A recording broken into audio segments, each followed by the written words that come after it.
Welcome to episode 2 of Let's Talk, where we discuss anything and everything within the realms of how psychology plays a role in real life. On today's episode, we want to explore a question and topic that has been talked about tons on the internet. Why do we procrastinate? Well, let's talk about it.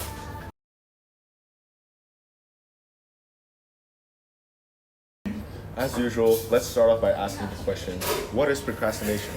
So, according to verywellmind.com, procrastination is the act of delaying or putting off tasks until the last minute or past their deadline.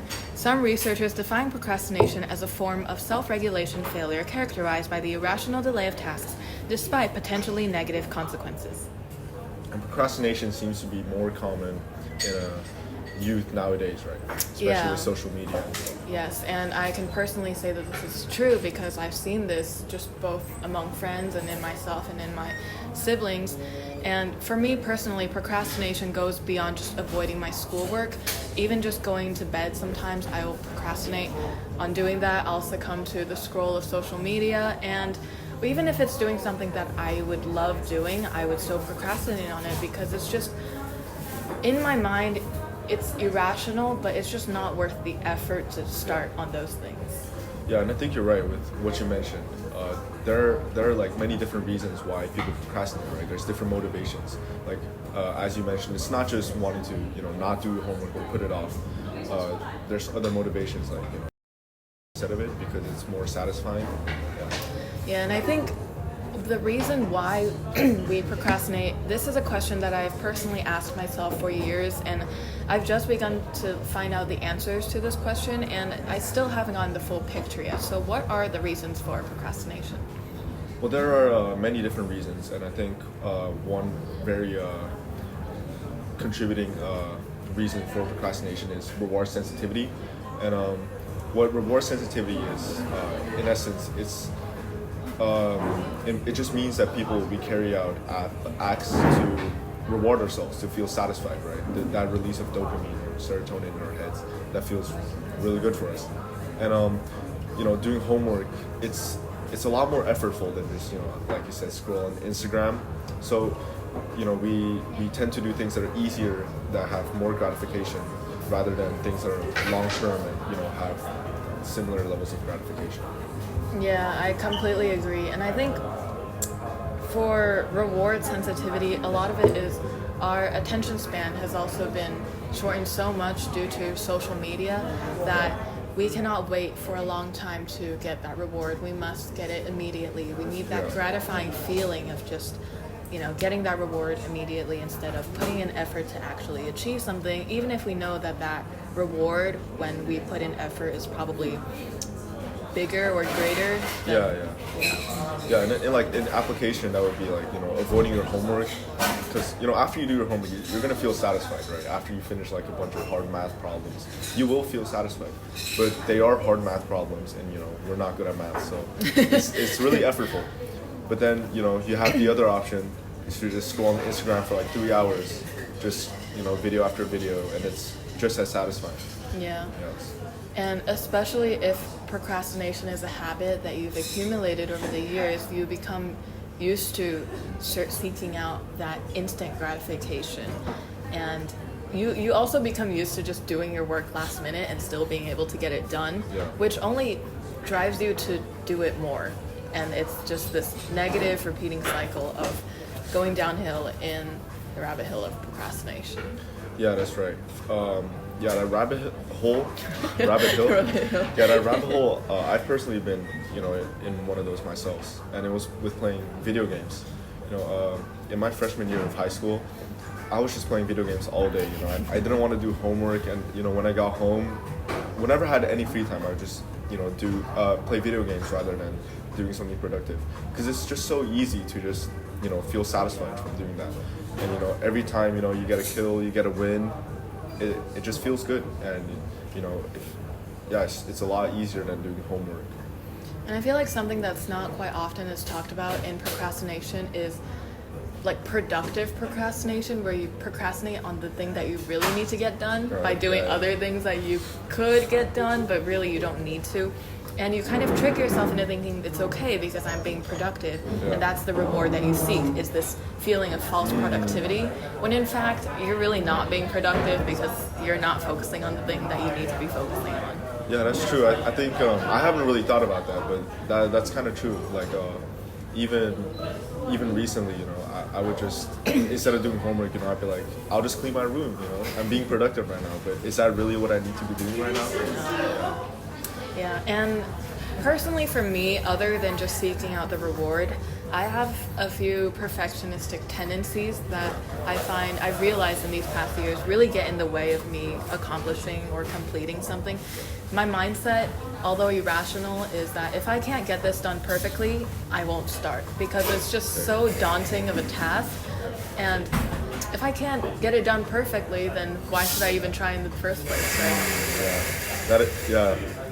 I think I can relate to that, to a certain extent. It's kind of when you're making like a presentation and you gotta like do a 10-slide presentation, but you're focused on the title slide so much, you're like, I want it to look perfect. Exactly, I need to find a perfect photo. I need the text to be aligned perfectly. How would it look if I changed it a little bit like this? Yeah. And it's it's a mindset and a habit that's really hard to break, especially if this has been my mindset for so many years. And when you're younger, it's easier to learn things and get them right on the first try. So when you come across things that you don't get right on the first try, or you don't get it just the first time you do it, it's a lot harder to go outside of your comfort zone and try new things, or try things that you do know how to do, which is just harder in general. It's not a great mindset to have, and that really is detrimental to how procrastination manifests in our lives. Yeah, I agree. I find that it's taken me a long time to grow out of these tendencies, but something that's really helped me is just seeing that more people are become aware of these behaviors on the internet, and also the fact that they've slowly started to teach this at our school. Students have also been made more aware of it. And I think something that has really helped me is just telling myself, just get the first step done, and if you want to make it perfect, you can always go back and edit it.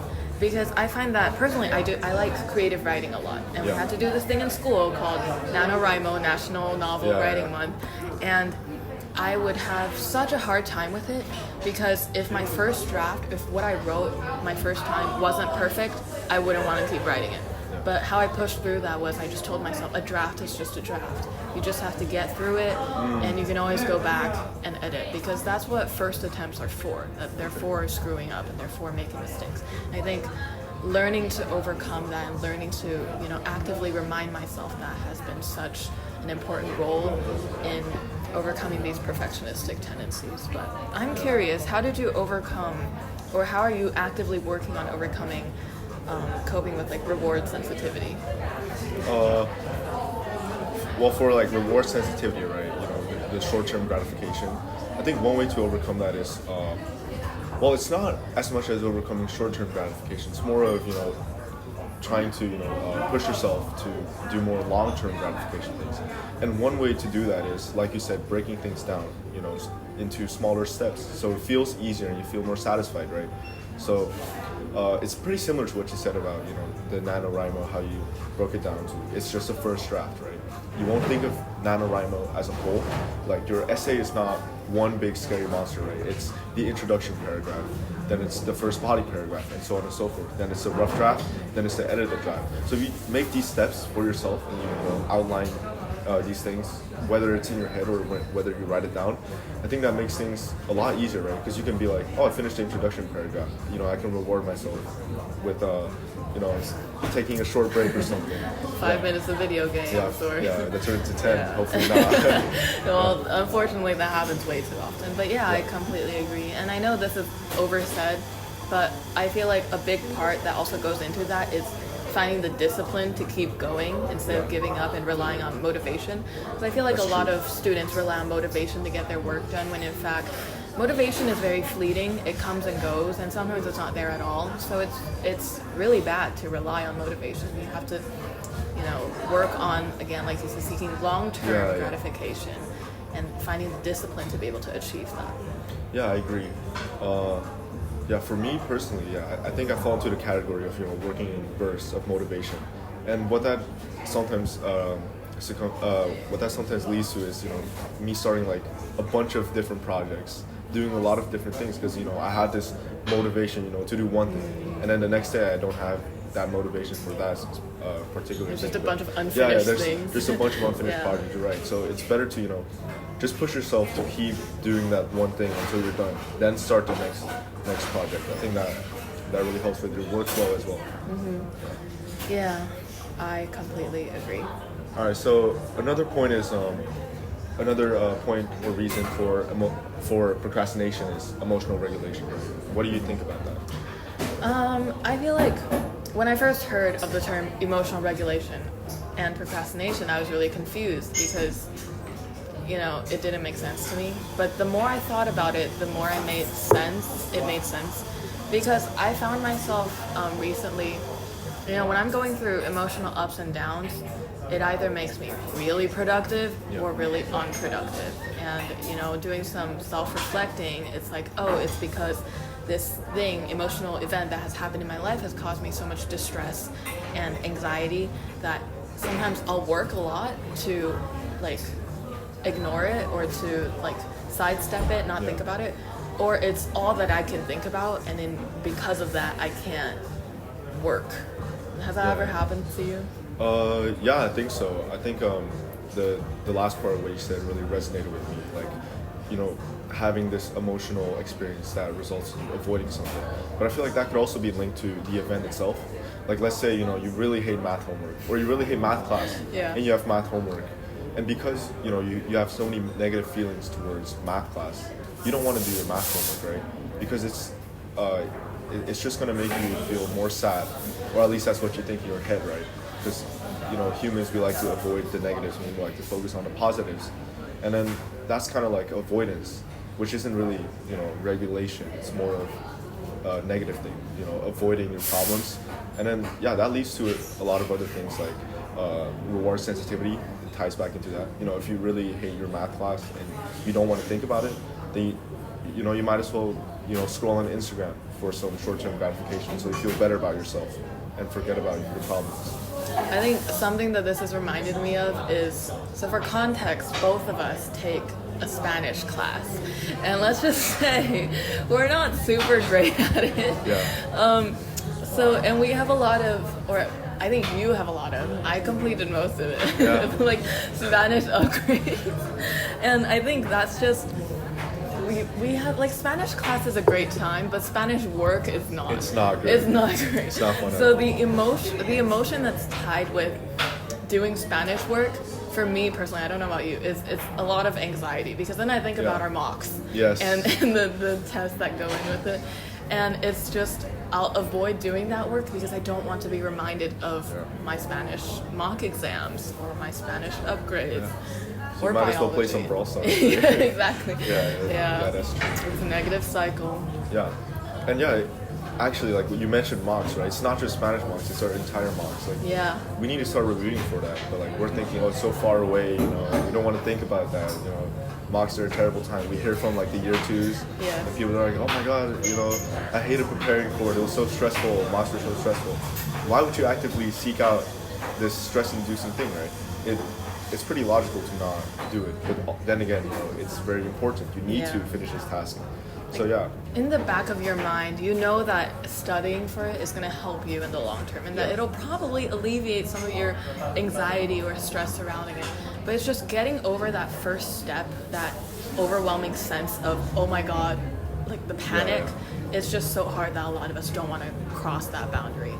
And I think it's the same for college applications, You think of college as this thing that's so far away. You're like, I'll write my essay in the summer. I don't want to approach it now. It's scary and it's far. Exactly. Yeah. And I think, what we talked about, it's not illogical to, avoid something that's stress-inducing, right? I think that's more of an animalistic behavior or it's an instinct. Yeah, it's instinct, right? Yeah. If there's something that's gonna cause you fear or danger or stress, right? You're not gonna go seek that out. But what makes us human is that we know that we have to do that. So I think we have to remind ourselves that we are humans and we're not animals, right? Yeah. So we have to. But you saying like animalistic instincts or tendencies, that reminds me, I feel like procrastination in some way is kind of like a fight or flight response. Yeah. Probably flight, right? Because Yeah. obviously if you're fighting the issue, you're not going to be procrastinating on it. But it really is just a flight response to a lot of the stressors around in our life. And for teenagers, a lot of that is academic stuff. And so it's even worse because we know that affects our future in the long run, and that's even more stressful. And then we avoid it even more, and then it's even more stressful. And it's, Then how do we cope with procrastination? We've talked about a few things before, right? We've talked about breaking things down, making things easier, more structured, so that it's not like college applications as a whole, right? It's more of what is the first step I need to do, what's next, then the next step. So it's one by one, small steps. Yeah. I feel like there is no perfect wholly one solution towards procrastination. I think a lot of content creators online frame it that way, but I think that's a really misleading narrative to give out, especially to teenagers who are actively trying to get rid of it, because it's different for everybody. What works for me might not work for you, and what works for us might not work for everyone else. So it's tough. Well, I think there's still, like some general guidelines. There's like textbook solutions. What else do you think is there? Other than just, I don't even know what to call, like breaking things down. Like chunking. Yeah, chunking things. Yeah. I think following a routine, which helps you to establish good habits, which is the first step in breaking bad habits. I remember there's this book that I bought and I was going to read, and it was on the psychology behind habits and how to, there's like a trigger that triggers the habit, and it's all this like psychological stuff.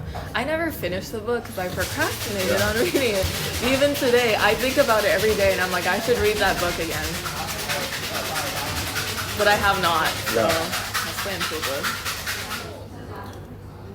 So, what was I going to say? Now I lost my train of thought. Yeah, well, what are some other methods for combating procrastination? Yeah, so establishing a fixed routine, even if it's just one small thing. So I started something this year that I've been really trying to get myself to be consistent with, and that's making my bed in the morning. Because I feel like I didn't used to do that because my logic was I wake up and I could just go back to it at the end of the day, right? There's no point. What's the point. But making your bed actually has a lot of benefits to it. It makes you feel like you can trust yourself and keep yourself disciplined, even if it's this just one like tiny small action. It also like wakes me up because I'm not a morning person.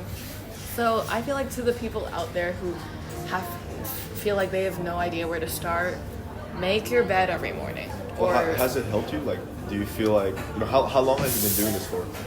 I started, what is it? It's April. Yeah, it's April. We're recording this in April. I started, I haven't been doing it the past month because I've been really, really busy.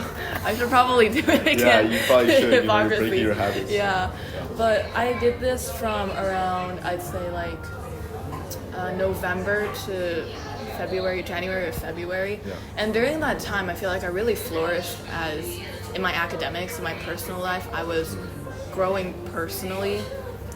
All of that, maybe it's just a placebo effect, But if it all started from making my bed, I think it's worth a try. You should try it. I think that's valid. Having a routine that routine definitely is going to help you with procrastination. Right? One of the something we didn't talk about is one of the main factors of procrastination is not having. It's just chaos, kind of. You do things out of motivation, right? Like you said, spontaneous bursts of energy. Yeah, exactly. I think that's a good way to try to fight your procrastination. Is to set up a routine for yourself. What about you? Have you done anything to combat this issue other than deep cleaning your room and calling it productive? I think one thing I've done is eating breakfast. I didn't used to eat breakfast, and so now I go to this I've store. Noticed that. every day on my way to school, and just get breakfast there. And I think it's actually made me more productive because just having this feeling like I'm an organized person. I do things. I eat breakfast. It's gonna make you feel better about yourself, and also, I don't know what it is, but I feel like it just makes you, because you're so used to doing something that you're not used to doing, and then it's kind of like stepping out of your comfort zone. And once you take that first step, it's easier to take the next. So it helps you with fighting procrastination, doing your homework. And I think timing for both, like making your bed and eating breakfast, like both of these things happen in the morning. And the morning is when most people, or especially first students, start their day, right? So it's like this, like switch where it tells you, I'm ready to start my day. I'm ready to like start working and start being productive. And you know, when you fall into that productive like groove or mindset, it's a lot. I don't want to say like harder, but you don't tend to procrastinate as much because you're in the mood of getting things done, right? Yeah, because you kind of trick your brain to, you know, this is the time for this. That's why I'm gonna do it. You want to make your bed like at 4 p.m., right? It's just weird. Yeah, I think that's right. And that's basically what everyone tells you, right? Set up your counselor, they tell you, you know, set up a time every day to do your homework, you know, start at the same time every day. And, you know, we kind of ignored it, but I think, it's true, because you trick your brain into thinking, like, this is the time I have to do work. And you're going to switch into that work mode. Just like how, you know, if you sleep at the same day every day, hopefully everyone does that, you're going to feel sleepy at that same time every day, right? Because your brain is just defaulted to that. Yeah, I think that's going to help a lot too with getting stuff done. And I know a lot of our peers, they've either started or they are going to the gym at a set time every day. And it's like not everybody has that privilege, but if you do have that privilege, something like that can also really help, because it's like, I'm going to go to the gym before I do my homework, and I'm going to come home and shower, and I'm going to start my homework. Your brain knows after gym time, it's shower time. After shower time, it's homework time. Yeah, that's pretty good. It's like how we go to when we go to school, right? We have the same schedule the whole year. You know, it's this class during this time, during that time, and then when it gets like switched, you know, when we have like assemblies, right? And the schedule is like kind of switched. It just feels wrong. You don't feel like working because you know your brain is not used to having this new schedule. So schedules, they really matter. And, and I especially agree because in the past month, March, I've had a lot of extracurricular activities that's taken up a lot of time on my schedule. I've had like the drama performance, and rehearsals have lasted, you know, they keep getting longer and longer. And so I found myself kind of like getting used to the chaos of having an unregulated eating and sleeping and working schedule. And now that all of that has finished, I find myself not working, even though I have all this free time, because I don't know what to do, right? There's no set routine, and I'm trying my best to like build up that routine again. And I think routines are really, really important, especially when you're a student. So just to wrap up, you know, we've talked about some ways to fight procrastination. One is chunking. I think that's something I'm going to apply in my life more, because I do find it, you know, at many times where I just think of, you know, an assignment as one big assignment when you can break it down into smaller things and it doesn't seem as threatening, right? Having a schedule, that's really important, you know, to have the time, you know, set a time for your work. And self-affirmations and reminders that, you know, it's not as big as your brain is making it out to be. And if you just take that first step, everything will naturally, hopefully, fall into place. And with all issues in life, you know, don't go through it yourself. You know, you should talk to people. That also helps. You know, work with your friends. You know, you're not in this alone. Even if different things work for different people, coming out about it, raising awareness about it, talking about it, like what we do on this podcast, is something that is very important to the issues that we face. And that's all we have for today. I'm Stephen. I'm Jen, and thanks for listening to Let's Talk. Okay. That was pretty good.